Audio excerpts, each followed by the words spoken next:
With me now is a House Judiciary Committee member, Republican Congressman from Ohio, Jim Jordan.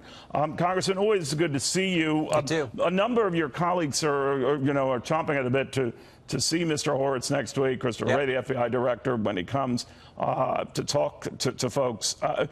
And Mr. Rosenstein, he's going to be in front of us in the next few weeks as well. This is like an Avengers movie. It gets better and better. So, what do you want to hear first of all out of the Inspector General? Well, a lot of you, is a straight shooter, came down the middle on all of this. Your thoughts?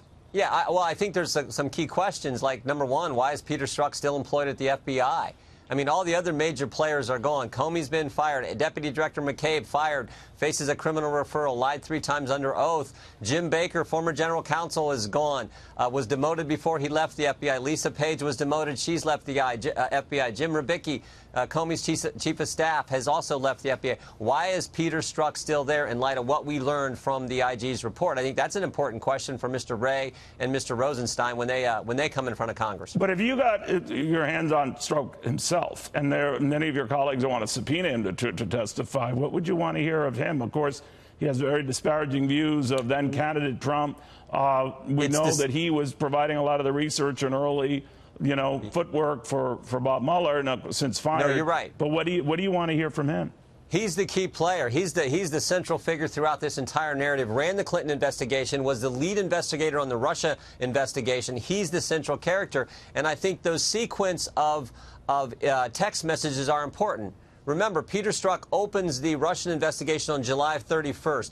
8 days later, we have the text message that we saw in the report. We will stop Trump from being president. 1 week after that, we have the text message, August 15th, which says we need the insurance policy to make sure Trump isn't president. I'd want to walk through that sequence all the way up through September 2nd, where we have another text message from Mr. Strzok where he says, POTUS, President Obama, POTUS wants to know everything we're doing. The operative word there is everything. So I would want to walk through that sequence. You opened it on the 31st, and what happens in the next 4.5 weeks in those text messages, I think, tells a lot. We need to unpack that and get answers from Mr. Strzok when he comes in for his deposition.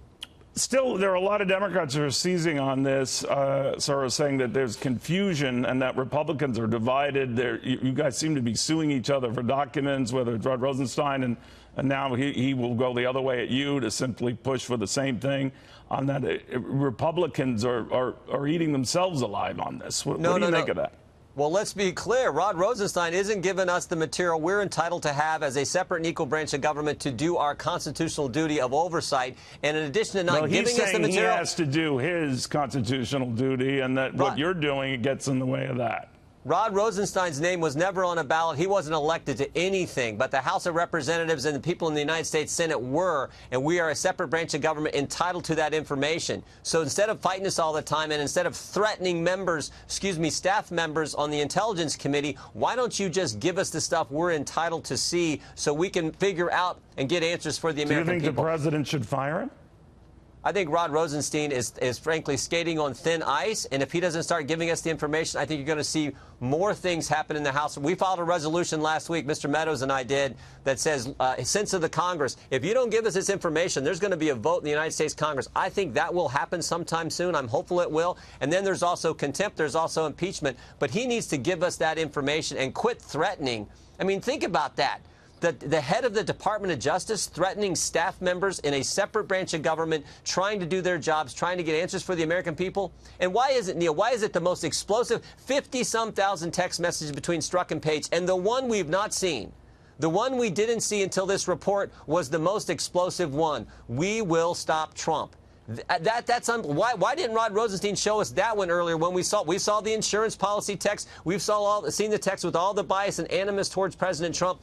Why was it we just see this one on 2 days ago when the report comes out? So those are some of the other questions we have for Mr. Rosenstein and Mr. Wray. Real quickly, the president says this whole thing with the IG report vindicates him. Do you agree?